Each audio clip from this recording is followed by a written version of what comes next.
बाक्सा जिल्लानि सानै लाइमोननि मोनसे गेदेर बिफाव गावसोरनि फालांगियाव मोननाय रांखौ मन्दिर लुफुंनो थाखाय दान होदों। बिसोर लाइमोना बाथौ मन्दिर लुफुंनो थाखाय बाक्सानि सानै लाइमोना दान होदों 20,000 रां। बिसोर सानै लाइमोननि मुङा जितेन दैमारी आरो दिपेन चरनिया। बाक्सा जिल्लानि बरिमाखा गामिनि सानै लाइमोना ओनसोलाव डीजे मुंनि मोनसे खामानि मावगासिनो। बे खामानिनि मुलाम्फा रांखौनो मन्दिर लुफुंनायनि थाखाय 20,000 रांखौ दान होनाय जायो। बेनि सिगांबो बिसोर सानै लाइमोना ओनसोलनि गोरिब नखरफोरखौ मदद होबोबाय थादों। बिसोर सानै लाइमोननि बेबायदि दान होनायखौ सिलाकुथि गामिनि रायजो राजाफ्रा जोबोद बाख्नायदों। थारैनो मैया रायजो नाङैनो गोथार बाथौ सानखौ फालिनाय समनि गेजेरावनो बाक्सानि सानै लाइमोना बाथौ मन्दिर लुफुंनो थाखाय गोबां रोजा रांखौ दान होनानै गावसोरखौनो असे धोरोम सिबिसुला आखुजों दिन्थिदों। नमस्कार। আজি আমি ডিজে সঞ্চয়ৰ পৰা আমি 1 নং চিলাকতি গাঁৱৰ বাথৌ মন্দিৰত আমি উপস্থিত হৈছোঁ আৰু আমাৰ এটা ডিজে সঞ্চয় বুলি দুজনীয়া এটা সঞ্চয় আছে। সেই সঞ্চয়টো আমি 2020 চনৰ 1 জানুৱাৰীত আমি প্ৰথম আৰম্ভ কৰিছিলোঁ। আজি আমাৰ আহি 4 বছৰ ভৰি দিলে আৰু আমি প্ৰতি বছৰে এনেকা প্ৰতি বছৰৰ এই মাঘ বিহু হওক বহাগ বিহুৰ 1 তাৰিখ বা মাঘ বিহুত যেতিয়া নহওক তেতিয়া আমি তাৰমানে এই ধৰ্মীয় অনুষ্ঠান নতুবা কোনোবা নিঠুৰৰ পৰিয়ালক আমি সহায় সাহায্য দি আহিছোঁ।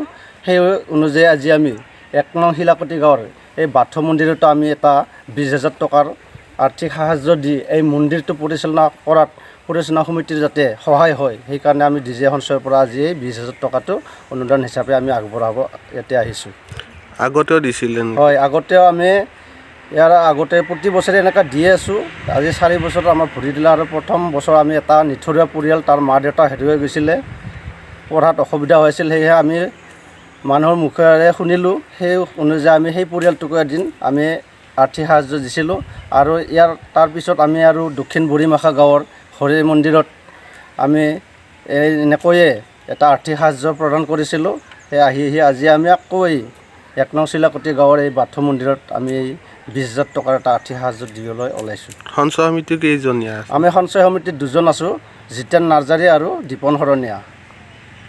সেই সঞ্চয়টো আমি 2জনে বৰ্তমান চলাই আছোঁ। চলাই আহি আমাৰ 4 বছৰ ভৰি দিলে।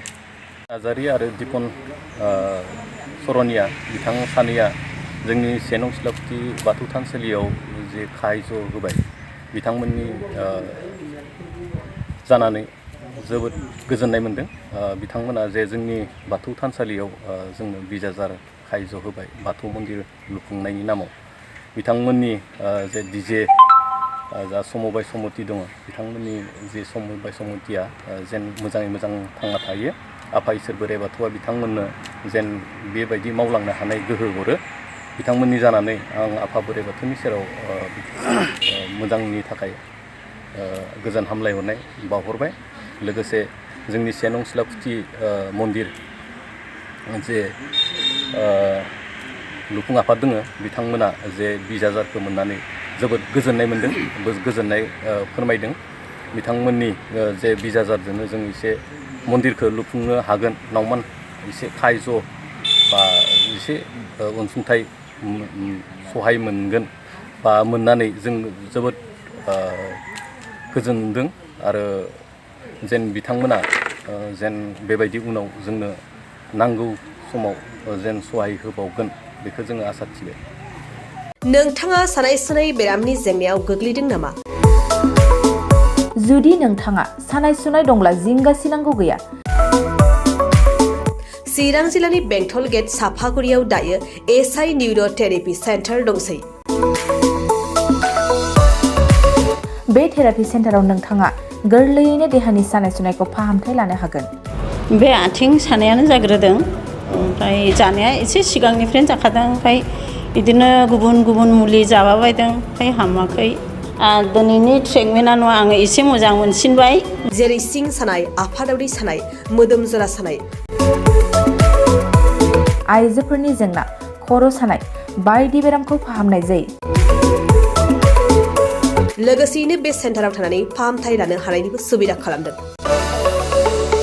नोंथांमोनहा एसआइ निउर' थेरापि सेन्टाराव फाहामथाय लानो गोसो दंब्ला नैबे मबाइल नम्बर 7620160459 नङाब्ला 9476 977 956 आव थोंजों सुलाद लानो हागोन।